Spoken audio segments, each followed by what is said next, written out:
Persibo juara Liga 3 Jatim, PJ Bupati beri apresiasi dan bonus 50 juta.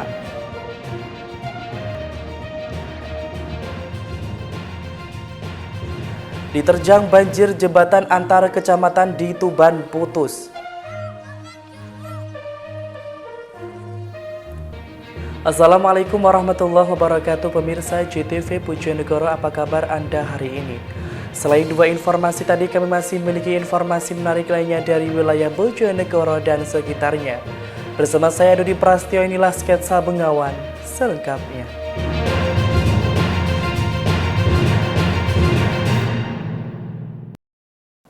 Keberhasilan Persibo Bojonegoro menjuarai Liga 3 Jawa Timur diapresiasi oleh pejabat Bupati Bojonegoro Andrianto. Mengapresiasi Persibo Bojonegoro yang menyabet trompi gelar juara Liga 3 PSSI Jawa Timur. Selain memberikan apresiasi, pejabat Bupati Bojonegoro juga memberikan suntikan vitamin berupa apresiasi uang sebesar 50 juta rupiah. Ratusan elemen supporter Persibo, pemain dan jajaran ofisial, serta manajer hingga CEO Persibo Bojonegoro menggelar parade juara dari Stadion Bojonegoro menuju Pendopo Malwopati Pemkab setempat pada Rabu sore.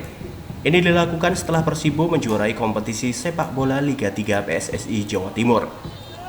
Suasana penuh dengan kegembiraan mewarnai sepanjang jalan rute yang dilalui parade juara. Di sepanjang jalan, para supporter tak henti-hentinya menyanyikan yel-yel dukungan bagi Persibo yang juga menjadi bentuk kerinduan para supporter saat Persibo Bojonegoro kembali menuju kejayaan dengan berhasil meraih gelar juara Liga 3 PSSI Jawa Timur.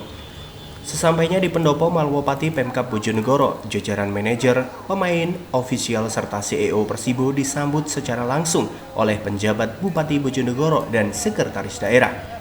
Penjabat Bupati Bojonegoro Andrianto merasa sangat bangga dan bersyukur Persibo Bojonegoro bisa juara Liga 3 PSSI Provinsi Jawa Timur dan berharap ke depan terus naik kasta hingga dapat juara nasional. PJ Bupati menambahkan, guna mendukung Persibo Bojonegoro, pemerintah kabupaten melalui Dinas Kepemudaan dan Olahraga akan melakukan renovasi lapangan sesuai standar serta beberapa fasilitas pendukung lainnya.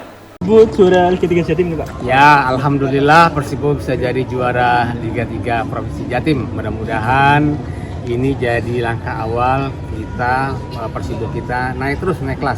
Nanti bisa jadi juara nasional insya Allah. Jadi sekarang tugasnya kita adalah terutama nanti dari Persibo menyiapkan para pemain, fisik dan strategi untuk nanti di nasional bisa lebih sukses lagi. Mohon doa dan dukungannya semua. Ya. Mungkin ada pembaruan di lapangan atau mungkin di fasilitas stadion? Oh ya, itu yang tadi kita baru sih, memang harus kita perhatikan lagi lapangannya sesuai dengan standar. Tadi sudah dapat masukan dari Pak Eko, dari Asprof juga sudah menyampaikan beberapa hal yang perlu kita lakukan. Nanti kita siapkan, ini ada Pak Amir juga, tadi kita sudah diskusi, kita akan lakukan. Sebagai bentuk apresiasi, penjabat Bupati Bojonegoro memberikan uang sebesar 50 juta rupiah untuk para pemain. Edo Jody Aldian, JTV, Bojonegoro. Sementara itu, sebuah jembatan penghubung antar kecamatan di Kabupaten Tuban terputus akibat diterjang banjir. Meski tak ada korban jiwa, namun putusnya jembatan ini membuat aktivitas warga terhambat. Agar bisa dilewati, warga berinisiatif untuk membuat jembatan sementara dengan kayu. Beginilah kondisi jembatan silir di Desa Dikir, Kecamatan Tambak Boyo, Kabupaten Tuban, Kamis siang. Jembatan yang menghubungkan Kecamatan Tambak Boyo dengan Kecamatan Bangilan ini putus usai diterjang banjir. Sisi ujung bagian jembatan amblas akibat tergerus air pasca hujan deras yang mengguyur wilayah Tuban selama 3 hari terakhir. Tidak ada korban jiwa dalam kejadian ini, sebab saat peristiwa terjadi tak ada warga yang melintasi jembatan ini. Namun rusaknya jembatan membuat aktivitas warga terhambat, khususnya anak-anak yang hendak berangkat sekolah. Mereka harus melewati jalur memutar agar bisa sampai ke sekolah. Agar bisa dilalui sementara waktu, warga berinisiatif membuat jembatan darurat. Mereka beramai-ramai memasang kayu panjang sebagai jembatan sementara bagi para pejalan kaki dan pengendara motor yang hendak lewat. Pak, ini jembatannya kok bisa ambrol, ini ceritanya gimana Pak? Itu Pak, di niku loh, ada banjir itu loh. Nah, di bawah air itu. Banjirnya besar Pak waktu itu Pak? Besar sekali Pak. Besar sekali. Terus nggak bisa dilalui Pak ya? Nggak bisa dilalui. Ini anak sekolah ini loh Pak, itu kan kasihan itu loh. Mau lewat kan muter-muter lewat sana gitu loh. Jauh ya Pak? Ya, jauh ya. Ini menghubungkan mana sih Pak jembatan ini Pak? Ini Bangilan Tambak Boyo Pak. Kan nyampe situ kan Bangilan. Tambak Boyo. Terus ini yang dilakukan warga apa Pak?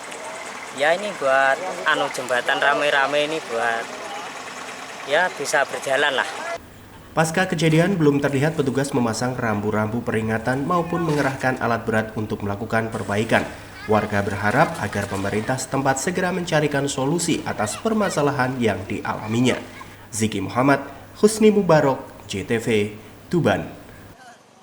Pemirsa, kakek Suyatno yang didakwa mencuri ayam milik kepala desa divonis bebas dalam sidang putusan sela di Pengadilan Negeri Bojonegoro. Suyatno divonis bebas tanpa syarat oleh majelis hakim lantaran dakwa dari jaksa penuntut untuk dinilai kabur dan batal demi hukum. Kasus kakek Suyatno 58 tahun yang didakwa mencuri ayam milik kepala desanya kembali disidangkan di Pengadilan Negeri Bojonegoro Rabu 7 Februari 2024. Sidang yang diketuai oleh Majelis Hakim Mahendra Prabowo Kusumo serta didampingi Hakim anggota Ima Fatimah Jufri dan Haryo Purwahantoro digelar dengan agenda putusan sela. Dalam pembacaan putusan sela, Majelis Hakim menilai jika dakwaan Jaksa Penuntut Umum Kejaksaan Negeri Bojonegoro dalam perkara pencurian ayam jago dinilai kabur atau tidak jelas dan batal demi hukum. Putusan sela tersebut setelah Majelis Hakim melihat dengan cermat fakta persidangan dan memastikan dakwaan dari penuntut umum.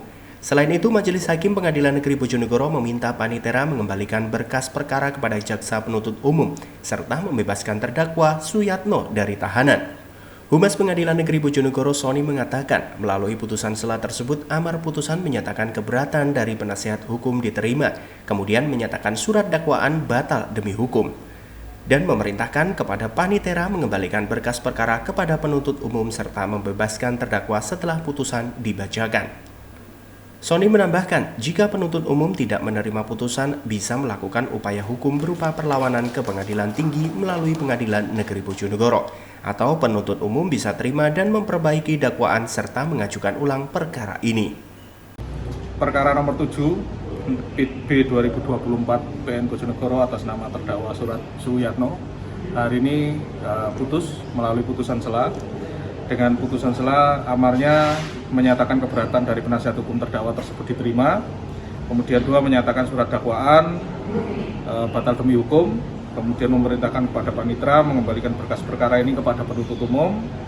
Kemudian memerintahkan terdakwa dibebaskan dari tahanan seketika setelah putusan ini diucapkan. Dan terakhir membebankan biaya perkara kepada negara. Jadi atas putusan ini penuntut umum manakala tidak menerima putusan bisa melakukan upaya hukum berupa perlawanan. Atau penuntut umum bisa terima kemudian memperbaiki dakwaan dan mengajukan ulang perkara ini ke pengadilan. Bentuk perlawanan dari JPU sendiri bagaimana Pak? Ya tinggal diajukan aja perlawanan ke Pengadilan Tinggi tapi melalui Pengadilan Negeri. Sementara itu, penasihat hukum terdakwa pencuri ayam Hanafi menilai hakim sudah memutuskan perkara dengan sebaik-baiknya. Dalam putusan Majelis Hakim, kakek Suyatno dinyatakan bebas tanpa syarat. Ternyata keadilan masih membela kebenaran yang hakiki ya. Terutama kepada Pak Yatno yang dituduh melakukan tindak pidana pencurian yang dimaksud sebagaimana ketentuan majelis atau majelis JPU. Nanti putusannya gimana? Putusan hakim sendiri tadi menyatakan bebas bersyarat atau gimana? Bebas Tanpa syarat? Tanpa syarat dan berkas dikembalikan kepada JPU. Artinya kita masih minta menunggu tanggapan dari JPU tadi dijawab masih pikir-pikir tapi hari ini tetap akan kita bebaskan dari lapas.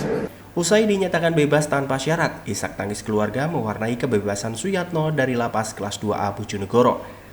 Kasus kakek Suyatno sebelumnya menyita perhatian publik setelah didakwa mencuri ayam jago milik kepala desanya. Pasca bebas, Suyatno akan pulang ke rumahnya di Desa Pandantoyo, Kecamatan Temayang, Kabupaten Bojonegoro. Edo Jodi Aldian, JTV, Bojonegoro. Warga Bojonegoro dikembarkan dengan temuan bayi tewas terseret banjir. Informasinya akan kami hadirkan sesaat lagi. Tetaplah bersama kami.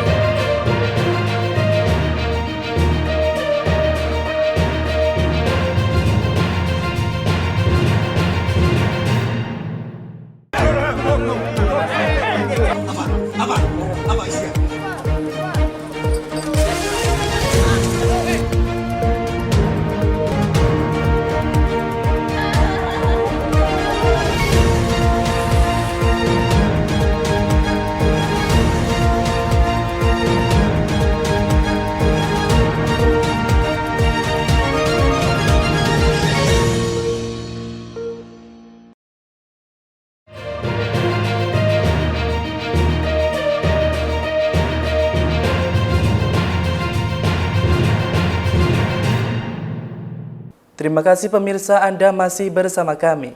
Sejumlah santri pondok pesantren di Kabupaten Bojonegoro digemparkan dengan penemuan sesosok bayi perempuan yang tewas terseret banjir. Jasad bayi tersebut kemudian dievakuasi di kamar jenazah RSUD setempat. Sejumlah santri pondok pesantren An-Nuroniyah Desa Sumber Telaseh, Kecamatan Dander, Kabupaten Bojonegoro menemukan jasad bayi yang diduga baru dilahirkan. Bayi perempuan tersebut ditemukan mengapung di Sungai Afur yang ada di samping pondok pesantren.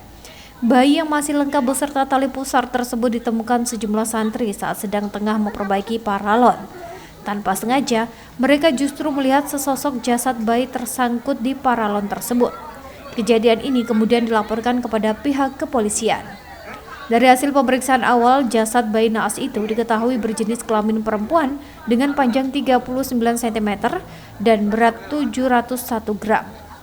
Oleh petugas, jasad bayi tersebut kemudian dievakuasi ke kamar jenazah RSUD setempat untuk dilakukan penyelidikan lebih lanjut untuk mengetahui siapa yang membuang bayi tersebut. Salah satu santri yang menemukan bayi, Muhammad Mu'id, mengatakan saat kejadian ia bersama sejumlah temannya sedang membersihkan sampah yang menyangkut di pipa paralon di Sungai Afur setempat. Namun tiba-tiba kayu yang digunakan untuk membersihkan menyentuh bagian tubuh bayi. Mengetahui hal tersebut, keempat santri ini berupaya mengevakuasi dengan mengangkat tubuh bayi ke darat dan membungkusnya dengan kain. Oh, bersihin sungai. Pada saat ditemukan itu kondisinya bagaimana? Telanjang, Pak. Oh, telanjang ya. Jenis kelamin cowok apa cewek? Perempuan. Perempuan ya. Kamu tadi berapa orang? 4 orang. Bersihin sungai ya. Terus dievakuasi, diangkat. Siapa yang angkat tadi? Sama-sama, Pak. Oh, sama-sama berempat ya. Hingga kini pihak kepolisian masih melakukan penyelidikan untuk mengetahui siapa pelaku dan motifnya membuang bayi malang tersebut. Samsul Alim, JTV, Bojonegoro. Sementara itu bukannya mengayomi, seorang paman di Kabupaten Tuban justru mencabuli 2 keponakannya sendiri. Keponakan perempuan yang dicabuli hingga melahirkan, sementara keponakan yang laki-laki disodomi. Satuan Reserse Kriminal Polres Tuban langsung menggelandang TP 27 tahun ke Mapolres tempat untuk mempertanggungjawabkan perbuatannya. Pemuda warga Kabupaten Tuban ini tega mencabuli 2 keponakannya sendiri yang masih berusia di bawah umur. Korban pertama adalah Bunga, 16 tahun. Gadis di bawah umur tersebut dicabuli sang paman sejak awal bulan Mei 2023. Bahkan korban akhirnya hamil hingga melahirkan seorang anak. Tak puas mencabuli Bunga, tersangka diketahui juga menyodomi adik korban, sebut saja Putra 10 tahun hingga 7 kali. Aksi bejat ini baru diketahui kedua orang tua korban saat sang kakak Bunga 16 tahun mengaku hamil. Selanjutnya kedua orang tua korban melaporkan kejadian tersebut ke Mapolres Tuban.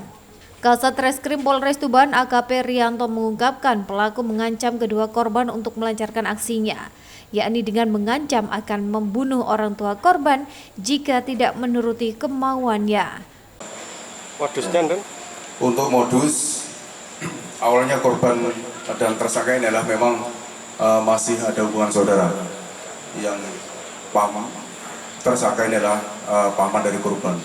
Pada saat itu korban merasa diintimidasi, ditakuti dengan alasan orang tua korban mempunyai utang 100.000 dan dia harus menuruti kemauan daripada tersangka ini, sehingga korban merasa takut kemudian melakukan kegiatan atau yang perkara yang dilakukan di sini.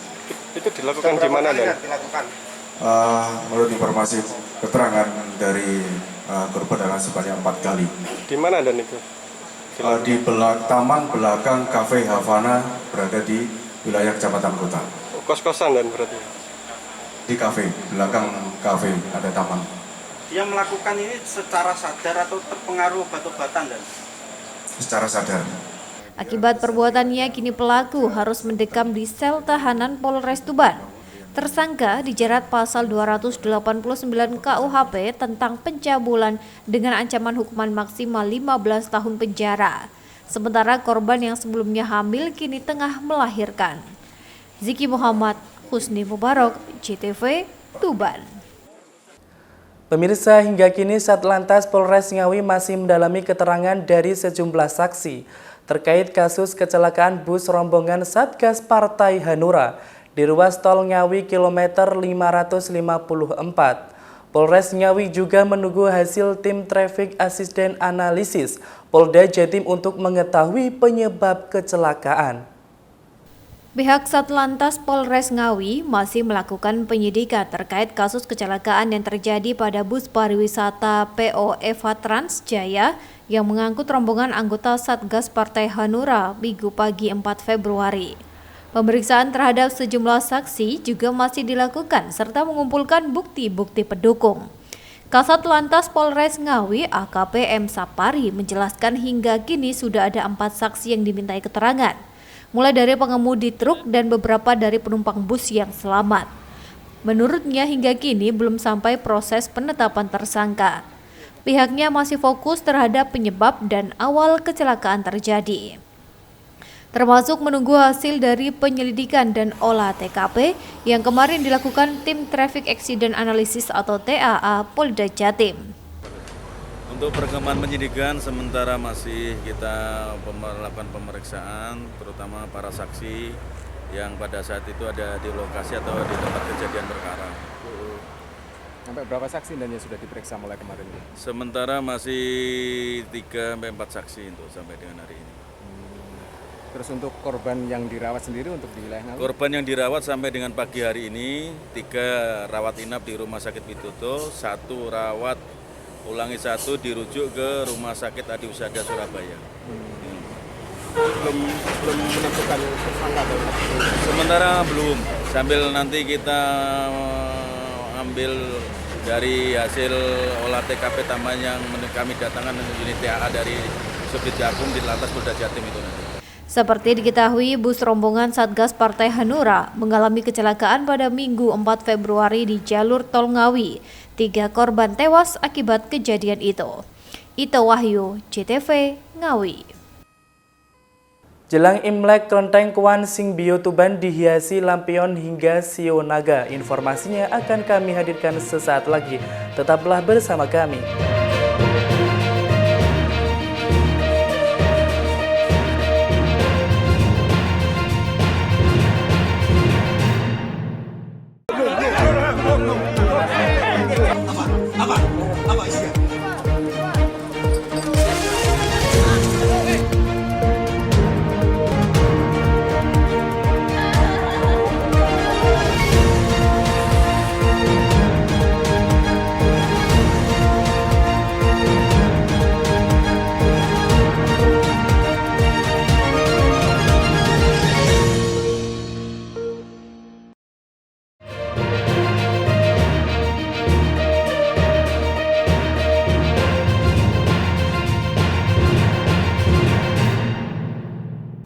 Berbagai persiapan mulai dilakukan umat Tridharma dalam menyambut perayaan Tahun Baru Imlek ke-2575 Konzili. Di tempat ibadah Tridharma Kelenteng Kuan Sing Bio Kabupaten Tuban, pengurus mulai memasang lampion hingga replika sio naga. Suasana tempat ibadah Tridharma Kelenteng Kuan Sing Bio di Jalan R.E. Marta Dinata Tuban ini masih tampak sepi. Belum ada aktivitas sembahyang bersama ataupun ritual keagamaan berjamaah menjelang Tahun Baru Imlek yang akan jatuh pada tanggal 10 Februari 2024 mendatang. Meski begitu, pada Rabu pagi, sejumlah umat Tridharma dan karyawan di kelenteng terbesar se-Asia Tenggara tersebut kini sudah mulai sibuk dengan berbagai persiapan menjelang Imlek. Di antaranya, membersihkan dan mengganti lampu lampion, menyediakan lilin dan hiu untuk piranti sembahyang, membersihkan sarana ibadah, serta memasang display naga kayu yang menggambarkan sio tahun ini. Salah satu karyawan Kelenteng Kuan Sing Bio Tuban, Liana, mengatakan Menyambut pergantian tahun baru Cina tersebut, persiapan mulai dilakukan sejak dini. Di antaranya mempersiapkan sarana dan prasarana serta membersihkan tempat ibadah untuk sembahyang nanti. Aktivitas tersebut dipersiapkan untuk menyambut para pengunjung yang biasanya berdatangan dari berbagai daerah, baik untuk beribadah hingga berwisata pada hari perayaan Imlek besok. Tahun Shio Naga Kayu sendiri memiliki arti baik, mulai dari kekuatan, keluhuran, kehormatan, keharmonisan, keberuntungan, serta kesuksesan. Menyambut Tahun Naga Kayu ini, pihak kelenteng berharap bangsa Indonesia bisa bertambah maju serta semakin melimpah rezekinya. Jelaskan menjelang hari Imlek ini persiapan dari KSP sendiri seperti apa? Kita sudah mulai pembersihan kelenteng seperti bersih-bersih dinding atap yang di aula altar, pemasangan lampion, juga ada beberapa tamu yang sudah mulai menitipkan lilin untuk kita nyalakan nanti di Imleknya, di hari Imlek. Selain itu, Pak? Selain itu kita juga membuat display Shio Naga, kebetulan tahun ini adalah Shio Naga Kayu, jadi seperti yang ada di belakang kita mulai pengerjaannya hari ini. Untuk Tahun Naga ini artinya seperti apa? Apa sih Pak sebenarnya? Artinya Shio Naga Kayu melambangkan kekuatan, keluhuran, kehormatan, keberuntungan, dan kesuksesan. Untuk lambangnya naga dan kayu itu keharmonisan, peningkatan, dan kelimpahannya. Menjelang malam Imlek, sejumlah jamaah di Kabupaten Tuban akan melakukan sembahyang pada tanggal 9 Februari pukul 8 malam di kelenteng dekat alun-alun Kota Tuban, kemudian dilanjutkan sembahyang di Aula Kelenteng Kuangsimbio. Ziki Muhammad, Husni Mubarak, JTV, Tuban. Sementara itu, Lapas Kelas 2B Ngawi menggandeng KPU setempat untuk melakukan sosialisasi pemilu pada narapidana. Kegiatan ini juga sebagai sarana melindungi hak pilih bagi para narapidana. Ratusan narapidana Lapas Kelas 2B Ngawi mengikuti sosialisasi proses pelaksanaan pemilihan umum 14 Februari mendatang. Kalapas Kelas 2B Ngawi, Siswarno menjelaskan, diharapkan dengan sosialisasi ini para narapidana mengetahui proses atau tata cara pencoblosan waktu pemilu mendatang. Menurutnya dari total 398 warga binaan pemasyarakat, sebanyak 350 yang dipastikan telah memiliki hak pilih dan telah masuk dalam daftar pemilihan tetap. DPT tersebut hasil penetapan oleh pemilu, sedangkan tidak menutup kemungkinan nantinya masih akan bertambah, sehingga saat ini masih terus koordinasi dengan pihak KPU. Warga binaan Lapas 2B Ngawi ini. Tadi kita melakukan sosialisasi bagaimana dari sejarah, kemudian pemilu itu sendiri, kemudian bagaimana cara memilih penggunaan surat suara dinyatakan sah maupun tidak sah, terus kemudian berapa surat suara nanti warga binaan yang akan diperoleh, terus kemudian bahwa warga binaan merupakan TPS di lokasi khusus di mana merupakan masyarakat yang harusnya di DPTB tetapi di DPT-kan seperti itu, sehingga kita juga menyampaikan kepada warga binaan bahwa mereka walaupun sudah terdaftar di DPT TPS lokasi khusus di Lapas 2B, surat suara tetap mengikuti peraturan yang berlaku, yaitu sesuai dengan KTPL-nya mereka masing-masing. Tidak serta mereka sudah terdaftar di DPT Loksus Lapas 2B Ngawi mendapatkan 5 surat suara, tetapi surat suara yang diperoleh itu sesuai dengan KTPL-nya masing-masing seperti itu. Sementara itu, Komisioner KPU Ngawi Putra Adi Wibowo menjelaskan, nantinya saat pemungutan suara akan ada 2 TPS di lapas. Ini mengingat maksimal 1 TPS sebanyak 300 pemilih. Dalam kesempatan itu, ia menyampaikan para warga binaan pemasyarakatan ini masuk di TPS khusus, sehingga jumlah surat suara yang didapat sesuai dengan identitas KTP masing-masing. Dalam tata cara pemilihan umum. Kemudian jumlah warga binaan kami di Lapas Ngawi sekitar per hari ini 398, untuk DPT yang terdaftar 350. Sehingga kami perlu melakukan sosialisasi ini, tujuannya adalah supaya warga binaan kami di sini itu memahami dan mengerti tata cara pencoblosan pada saat pemilu nanti tanggal 14. Karena tanpa adanya sosialisasi, nanti yang dikhawatirkan adalah banyak surat suara yang tidak sah. 350 DPT yang terdaftar di awal tahun 2022. Diharapkan dalam sosialisasi tersebut dapat meningkatkan partisipasi warga binaan dalam menggunakan hak suaranya. Ito Wahyu, CTV, Ngawi. Pemirsa, Polres Bojonegoro bersama jajaran Forkopimda menggelar apel gelar pasukan dalam rangka Bulan Bakti TNI Polri dengan melibatkan aparat gabungan. Apel gelar pasukan ini juga dalam upaya persiapan menyongsong pemilu 2024.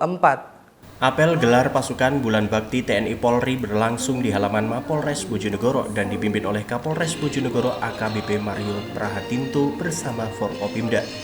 Apel gelar pasukan ini diikuti semua satuan yang ada di Polres Bojonegoro, Kodim 0813 Bojonegoro, Subdenpom, RSUD, Rumah Sakit Bayangkara, BPBD, Satpol PP, dan Damkarmat Bojonegoro. Kapolres Bojonegoro AKBP Mario Prahatinto saat membacakan maklumat Kapolda Jawa Timur memberikan penghargaan yang sebesar-besarnya kepada seluruh stakeholder dan segenap masyarakat Jawa Timur atas dedikasinya dalam upaya menciptakan keamanan dan ketertiban masyarakat. Di tahun 2024 ini juga akan melakukan pengamanan pilkada serentak baik pilgub dan pilwali di mana kerawanan akan lebih tinggi. Melihat kompleksitasnya, maka diperlukan solidaritas dan sinergitas antara TNI Polri sebagai garda terdepan dalam pertahanan dan keamanan nasional, serta untuk menjaga demokrasi bangsa dan mendukung pelaksanaan pembangunan nasional yang berkelanjutan. Dari TNI Polri beserta Forkopimda Kabupaten Bojonegoro melaksanakan apel gelar pasukan dalam rangka Bulan Bakti TNI Polri. Kemudian setelah apel gelar pasukan, kita juga akan melaksanakan patroli skala besar bersama seluruh Forkopimda. Hal ini dengan tujuan untuk menunjukkan bahwa TNI Polri serta seluruh Forkopimda siap mengamankan pemilu dan siap mengamankan jalannya demokrasi di Kabupaten Bojonegoro. Yang kita kerahkan untuk apel baik untuk keseluruhan giat pemilu, kita siapkan sekitar 1.000 lebih. Kemudian untuk TNI Polri-nya saja, kemudian kalau digabung sekitar 7.000-an dari untuk seluruh TPS yang berada di Kabupaten Bojonegoro. Kemudian untuk kegiatannya nanti tanggal 13 kita akan melaksanakan pergeseran pasukan. Mulai dari hari ini seluruh personil yang melaksanakan pengamanan sudah kita arahkan untuk melihat ke TPS-nya masing-masing agar pada saat nanti pelaksanaan pergeseran pasukan dan sudah tiba di lokasi TPS, personil pengamanan bisa langsung berkoordinasi dengan petugas TPS yang ada di lokasi. Setelah sambutan, acara dilanjutkan dengan doa dan pemeriksaan pasukan. Acara ditutup dengan patroli keliling oleh Kapolres beserta Forkopimda Bojonegoro. Samsul Alim, CTV, Bojonegoro.